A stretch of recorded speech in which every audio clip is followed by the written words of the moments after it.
You're looking at a computer, not from Silicon Valley, not from the 20th century, but from the age of Julius Caesar.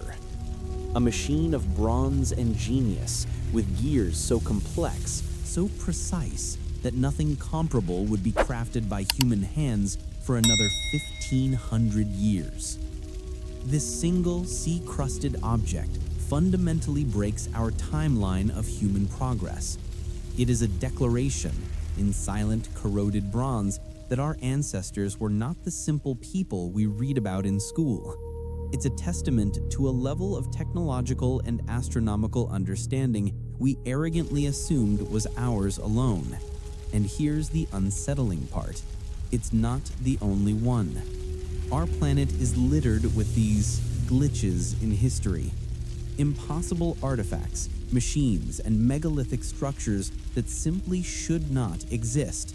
They whisper of a past far more advanced than our history books will ever admit. What if the greatest inventions of humanity weren't made in our time, but were lost in theirs? What if we are not at the peak of innovation, but merely recovering from a great, forgotten collapse? We are about to open the case files on technology that time forgot. If you believe our past holds more secrets than we've been told, subscribe and join this expedition into the impossible. You won't want to miss what's coming. Our story begins in the turbulent waters of the Aegean Sea in the year 1000. A crew of Greek sponge divers, commanded by Captain Demetrius Kontos, was forced to take shelter from a violent storm near the remote island of Antikythera. When the seas calmed, a diver named Elias Stadiatis descended, expecting to find sponges.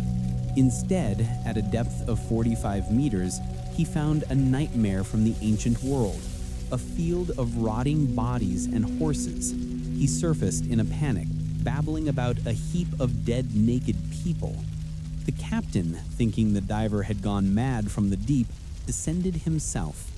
The bodies were not bodies at all. They were magnificent bronze and marble statues, the cargo of a Roman ship that had met its end in the 1st century BC. For months, they salvaged what they could. They brought up stunning works of art, jewelry, glassware, and coins. And amidst all this classical treasure, a single, unassuming lump of corroded bronze and splintered wood. It was dismissed as a curiosity, maybe a piece of a broken statue or an anchor. For 2 long years, it sat in a storage room at the National Archaeological Museum in Athens, a forgotten piece of wreckage. No one could have possibly known that this ugly, sea-crusted clump of metal was more valuable, more historically significant than all the priceless statues found beside it combined. The truth began to emerge entirely by accident. In May of 1902, the archaeologist Valerius Stace was examining the artifacts from the wreck. He noticed that the lump had broken apart, likely from drying out, and inside one of the cracks, something glinted. It was a gear wheel, but not just any gear wheel. It was a high-precision gear with perfectly uniform triangular teeth. This was impossible. The kind of intricate interlocking gear trains known as epicyclic gearing seen inside this device were not thought to have been invented until the great astronomical clocks of 14th century Europe. But here they were, in a device that had been resting on the ocean floor for 2 millennia. The scientific community was thrown into chaos. It was like finding a jet engine in the tomb of Tutankhamun. The immediate reaction was disbelief. Some cried hoax. Others suggested it was a simple astrolabe, or perhaps an astronomical clock. But nothing could explain the sheer complexity suggested by the layers of gears. The corrosion was too deep, the inner workings too obscure to fully comprehend. The mystery of what would become known as the Antikythera Mechanism would remain locked away in its bronze prison for another 50 years. The breakthrough came with technology the ancient Greeks could never have dreamed of. In the 1970s, British science historian Derek de Sola Price used early gamma radiography to get a first glimpse inside. His findings were revolutionary, but it wasn't until the early 2000s, with the formation of the Antikythera Mechanism research project, that the true genius of the device was revealed. Using cutting-edge CT scanning and polynomial texture mapping, scientists could finally see every single tooth of every single gear. What they found was staggering. A system of at least 37 interlocking bronze gears, arranged in a differential setup so advanced it wouldn't be seen again until the 16th century. This wasn't just a clock, it was a sophisticated, portable analog computer. By turning a single hand crank, the user could perfectly predict the position of the Sun, the Moon, and the 5 planets known to the ancients: Mercury, Venus, Mars, Jupiter, and Saturn. It could predict solar and lunar eclipses with terrifying accuracy, tracking the 223-month Saros cycle. It even had a dial to track the 4-year cycle of the Pan-Hellenic Games, including the Olympics. It modeled the irregular orbit of the Moon using a brilliant pin and slot mechanism that varied a gear's speed, an insight into celestial mechanics that was supposedly lost until Kepler. It was a complete cosmos in a wooden box the size of a shoebox. This presents us with a terrifying question. Where did this knowledge come from? And more importantly, where did it all go? The Antikythera mechanism is not a prototype. The sheer sophistication of its design means it must be the product of a long and established tradition of mechanical engineering, a tradition that has been completely erased from the historical record. The Roman statesman Cicero, writing in the 1st century BC, even mentions a device built by Archimedes that showed the motions of the Sun, Moon, and 5 planets. Was he describing something like this? It's like finding a modern smartphone in a medieval castle. It implies the existence of workshops, specialized tools, and a deep theoretical understanding of astronomy and mathematics that simply vanishes after the fall of Rome. For over a millennium, humanity went backward. We lost it, all of it. The intricate dance of bronze gears was replaced by crude iron. The burning of the Library of Alexandria, the fall of empires, the rise of dogma. Something happened that wiped the hard drive of human knowledge clean. And it forces you to wonder, what else did they build? What other marvels have been lost to the dust? Let's travel forward in time a few centuries and east to the sands of ancient Mesopotamia, modern-day Iraq. In 1936, workers excavating a 2,000-year-old Parthian village near Baghdad unearthed a peculiar object. It was a simple terracotta pot about 6 inches tall, nothing special at first glance. But its construction was very specific. It was sealed at the top with a plug of asphalt. Poking through the center of the plug was an iron rod. When they looked inside the pot, they found the iron rod was encased in a cylinder of sheet copper, which was held in place but did not touch the iron rod. The German archaeologist Wilhelm Koenig, the director of the National Museum of Iraq at the time, examined the strange little jar. It didn't look like any known pottery, but to Koenig, it looked eerily familiar. With its 2 different metals and a space for a liquid electrolyte, it looked exactly like a galvanic cell, an ancient battery. It became known as the Baghdad Battery. Skeptics immediately and loudly dismissed the idea, claiming it was nothing more than a storage vessel for sacred scrolls, with the metals intended to protect the parchment. But the scroll theory doesn't explain why the metals had to be different or why they were insulated from each other, key components for a battery. The theory was too tempting to ignore. Researchers and even high school science classes have built countless replicas. They filled them with acidic liquids the Parthians would have readily available, like vinegar or fermented grape juice. And they worked. A single battery produces a small but steady electrical current, about half a volt to a full volt. Not enough to power a light bulb, but when you link several of them together in series, you can generate a significant and useful charge. The question then becomes, what for? The historical record is completely silent. There are no mentions of electricity in any Parthian texts. So scientists had to become detectives, looking for problems in the ancient world that a small, steady electrical current could solve. One of the most compelling theories is electroplating or gilding. Ancient artisans were masters of applying thin layers of gold or silver onto cheaper base metals like copper. The common method, fire gilding, involved using highly toxic mercury, a process that was dangerous and often deadly. The Baghdad battery could have provided the perfect tool for a safer, more efficient method. Using a gold cyanide solution, a small electrical current could seamlessly plate a thin, durable, and incredibly uniform layer of precious metal onto jewelry, statues, and ornaments. We have found artifacts from the period that appear to be electroplated, though proving it definitively is difficult. Is this the missing link? The secret tool that allowed them to create such beautiful treasures? Another fascinating theory suggests a medical or religious use. A low electrical current could have been used as a painkiller, a form of early electroacupuncture.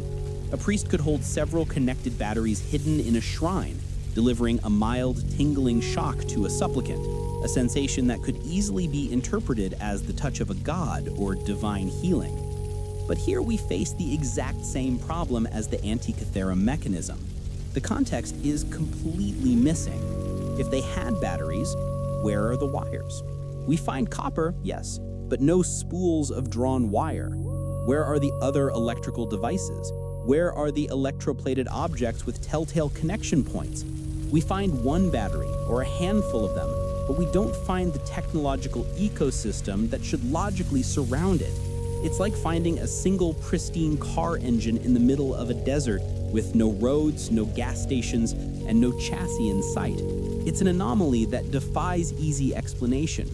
Did a lone genius invent it and the idea died with them?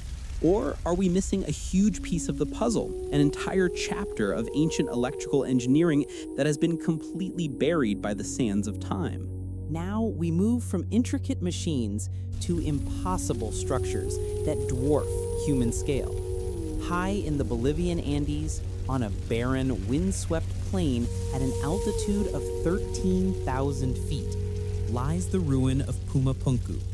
What's left is a chaotic jumble of enormous stone blocks, some weighing over 100 tons, scattered like a child's forgotten toys.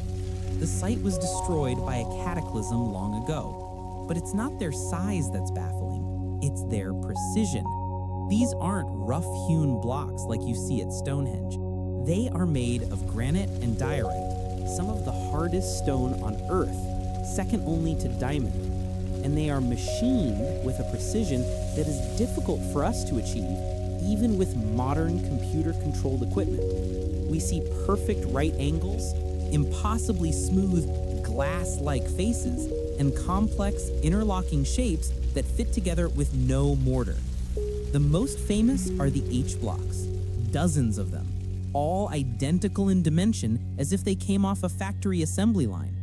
Engineers, stonemasons, and toolmakers who visit the site are left speechless.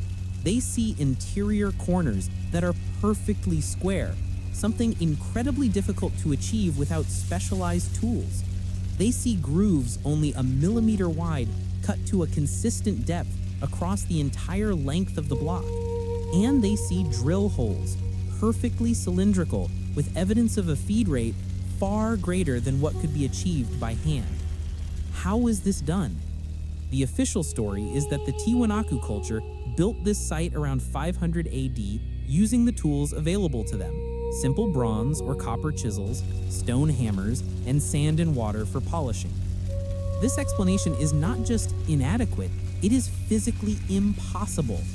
Diorite has a hardness of about 7 on the Mohs scale. Bronze is about a 3. You cannot create these features in diorite with bronze tools. The tool would be destroyed before it made a meaningful scratch. The precision suggests advanced machining, perhaps even power tools, but there is zero archaeological evidence for such things. The stones themselves are the only proof. This utter lack of evidence for conventional tools forces us to consider ideas that sound like they're straight out of science fiction. Were the builders using some lost form of technology? Some researchers have proposed theories of acoustic levitation or sonic drills, using high-frequency vibrations and resonant frequencies to shatter or shape the stone with incredible precision. Others suggest they had a chemical process, perhaps an acid derived from local plants, that could soften the stone, allowing it to be molded or easily carved before it hardened again. Local legends speak of a plant whose juices could turn stone into a soft clay-like paste. Of course, we have no proof for any of this. All we have are the stones themselves. They are the evidence. They are the silent witnesses to a technology so advanced it might as well be magic. And Puma Punku is not an isolated case. Travel north to Peru, to the incredible Inca fortress of Sacsayhuaman that looms over the city of Cusco. Here, the stones are even bigger, with some weighing an estimated 200 tons, but the style is different. They are not uniform, they are polygonal, some with more than a dozen angles, fitting together like a giant seamless jigsaw puzzle. The joints are so tight that you cannot slip a razor blade, not even a sheet of paper between them. How did they quarry these massive stones? How did they transport them miles from the quarry up a steep mountain? And how did they carve their complex, multi-angled shapes so perfectly that they nestle against each other, creating earthquake-proof walls that have stood for centuries? The official explanation of scribing the shape of one stone onto another and then pounding it into shape with smaller river stones feels completely, utterly inadequate when you are standing in the shadow of these giants. From the ground, we now turn to the air. In 1898, during an excavation of a tomb in Saqqara, Egypt, a small wooden object was found. It was catalogued as a bird figurine and unceremoniously placed in a box in the basement of the Cairo Museum, labeled Miscellaneous Bird Object.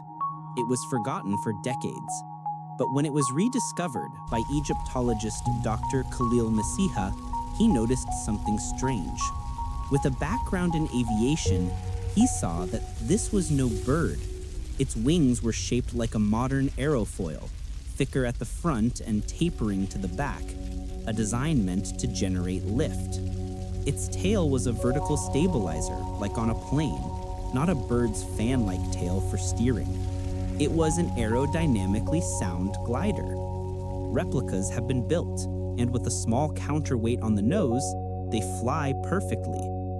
Dated to around 200 BC, the Saqqara bird suggests that the ancient Egyptians understood the principles of aerodynamics 2,000 years before the Wright brothers took their first flight at Kitty Hawk. And this isn't an isolated find in Egypt. Halfway across the world in Colombia, a collection of small gold objects known as the Quimbaya artifacts were created by a pre-Columbian culture around 1000 AD. They are officially described by mainstream archaeology as stylized insects or birds. But just look at them. They have delta wings, upright tail fins, and stabilized fuselages. They look less like any known animal and more like modern jet fighters. The resemblance to an F-104 starfighter is particularly uncanny. Again, aerodynamicists have studied them, built scaled-up radio-controlled models, and found that they are perfectly capable of high-speed flight. Did ancient people see something in the sky that inspired these creations, or were they blueprints for machines they built themselves? While physical evidence for ancient flight is scant, the textual evidence from one part of the world is overwhelming. Ancient Indian texts like the Mahabharata and the Ramayana are filled with incredibly detailed descriptions of flying machines called vimanas. These weren't just poetic descriptions of the gods' chariots. The texts described their propulsion systems, sometimes mentioning mercury vortex engines. They described their flight characteristics, the ability to hover, fly at great speeds, and even become invisible. They detailed their weaponry and the materials they were built from. For centuries, these accounts have been dismissed by scholars as myth and poetry. But what if they aren't? What if they are the technical manuals of a lost age? A memory of a time when humanity commanded the skies, recorded by a later culture that could only describe it in the language of religion and magic. A computer from ancient Greece, a battery from Parthia, machined stones in South America, gliders from Egypt. These objects don't fit our neat linear timeline of progress. They are glitches in the matrix of history. Each one, on its own, could be dismissed as an anomaly, but together they paint a picture of a very different past. They prove that knowledge is not a straight line. It can be gained, it can flourish, and it can be catastrophically lost. We are a species with amnesia. We wander the globe, surrounded by the ruins of our own forgotten genius, unable to read the blueprints our ancestors left behind. It forces us to ask the most important and humbling question of all. Are we climbing the ladder of progress for the first time, or are we just slowly, painfully remembering what we once knew? The evidence is before you. Do these artifacts rewrite history, or are they just anomalies we can't yet explain? Let me know which piece of impossible technology fascinates you the most in the comments below. Your perspective is part of the story.